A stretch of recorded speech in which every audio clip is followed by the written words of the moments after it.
This film documents the status of the Khani industry in the Saidpura area of Srinagar for the Ministry of Textiles. The legendary city of Srinagar occupies the southern, eastern, and western shores of Dal Lake. It is one of the oldest continuously inhabited cities in the world and is the sole hub of the world-famous Khani shawl industry.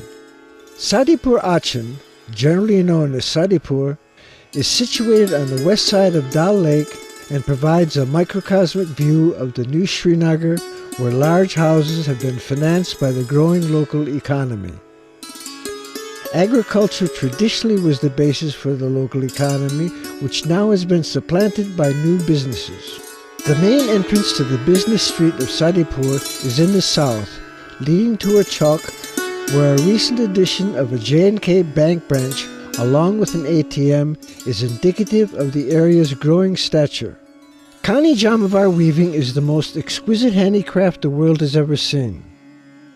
It is the finest material ever woven in wool and is an art limited to the valley of Kashmir where Srinagar is located. For the 17th, 18th, and most of the 19th century, it provided the West with countless examples of Khani shawls that became a main fashion accessory and created a global industry. This legendary industry provided the West with two important telling words: Kashmir spelled with a C, and Paisley, the name of the town in Scotland that was a center for shawl weaving during the European craze for Kashmiri shawls. The weaving begins after the loom is set. Khani weaving is like carpet weaving in that one thread goes around the warp each time. The yarn is so thin that one row takes a long time.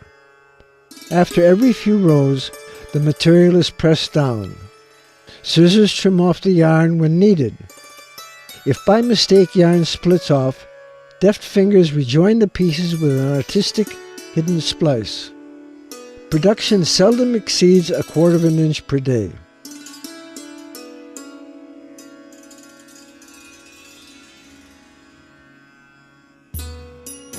We found an innovative use of traditional Khani woven borders with an entire matan area done in a thick toweling weave.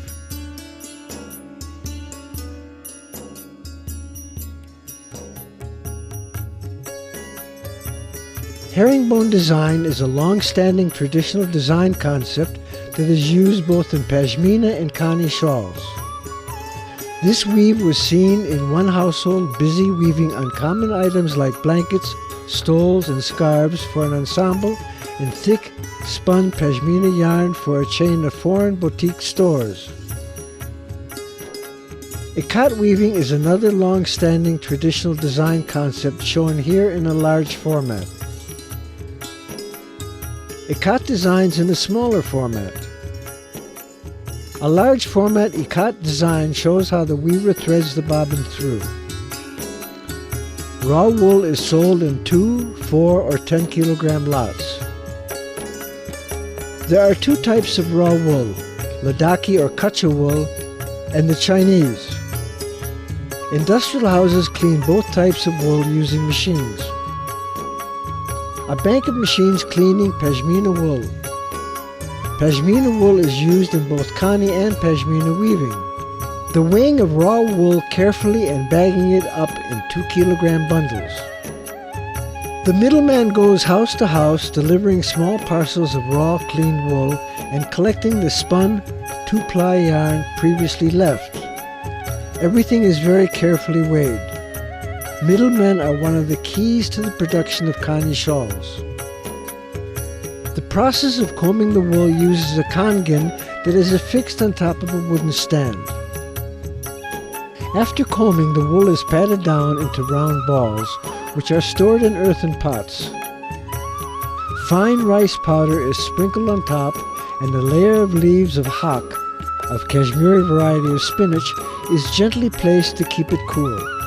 Normally a woman can spin 10 grams of pashmina wool in 2 days and earn between 70 and 120 rupees. The spun yarn is rolled up on a dagur The wooden frame has two dagurs, and the frame is re-rolled back onto the 2-ply yarn while twisting them with your thumb and forefinger.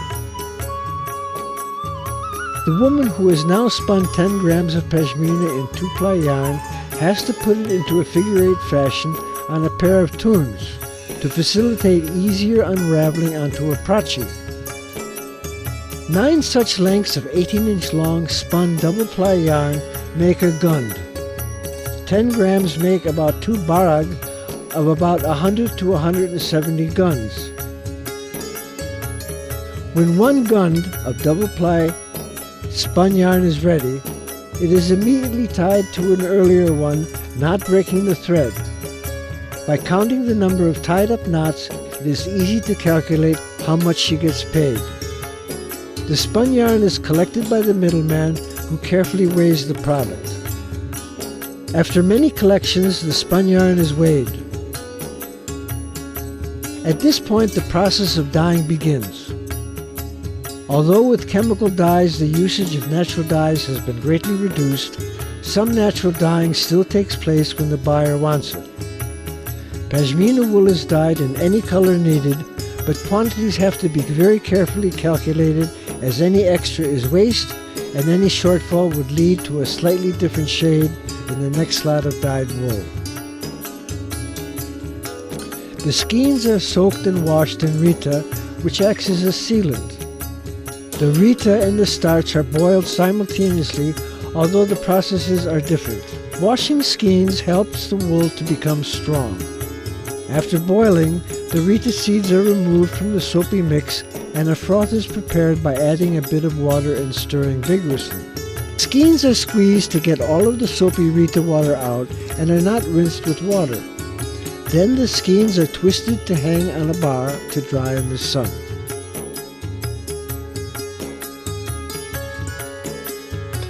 Two skeins are twisted one into another in the traditional configuration of spun yarn.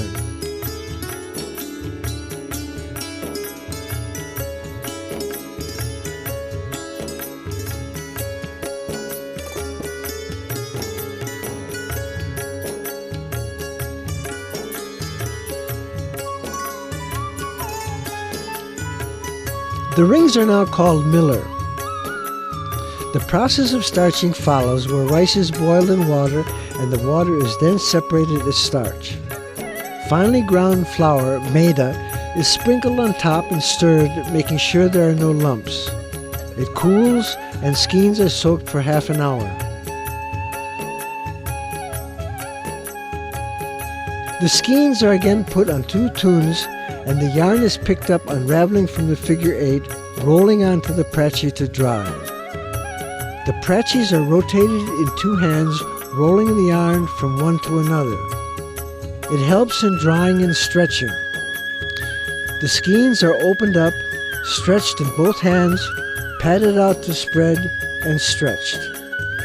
The yarn has to be opened up from the skeins and rolled around and around on the prachis.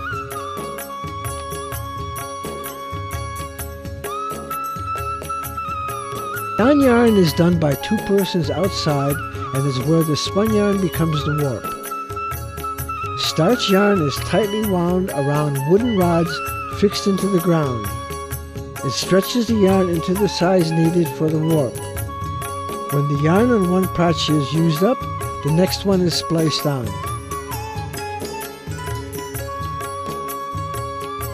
Tolkadun is the process for spreading out the warp yarn. It is to be rolled up on a thick wooden baton on one end. As they roll it up, the wooden sticks are removed one by one to counter the figure-8 formation of the yarn. Strands of pashmina yarn of the warp are fixed on the loom, passing through the kangans. This job is usually done by women. They get paid around 200 rupees for this job. The warp is fixed to the loom and tightly tied, getting it ready for weaving to start. Until now, the process used in kani and pashmina shawls are the same. A bobbin used in pashmina weaving is filled with yarn and used. Various kanis or tilis used in Kani Jamvar weaving are filled with colored yarn. The final finishing of a shawl is done in stages. The first one is done by the purtsagar, who uses an instrument called a purts for removing the tufts from the shawl when the weaving is finished. The freshly woven shawl is then washed with soap to remove the starch.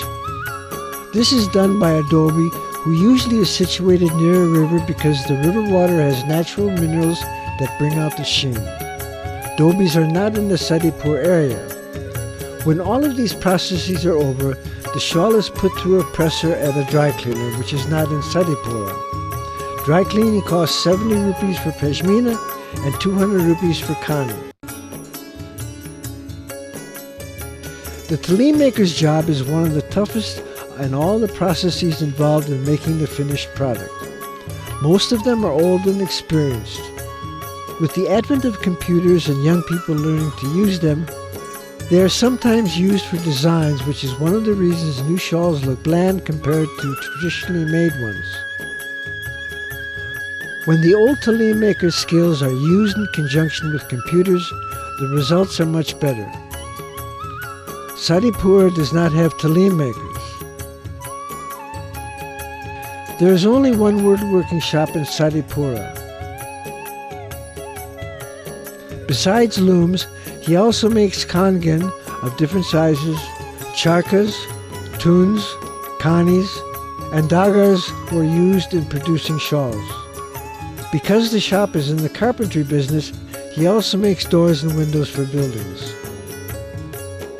ये जो pashmina shawl बनाते हैं, अगर इनको कुछ मदद हो जाए तो ये अपग्रेड करेगा कहानी में. We thank the Ministry of Textiles and the DC Handicrafts for the opportunity of making this film. We hope it will help people to understand and appreciate the wonderful Kani shawls of Kashmir. Because of the ongoing conflict, unemployment has been acute, and this foremost of Indian art forms has fallen on the hardest of times. Our aim is to help revive this ailing and much-needed craft, thereby employing more people than the simple art of pashmina weaving and increase export earnings. Generating employment will also help reduce militancy.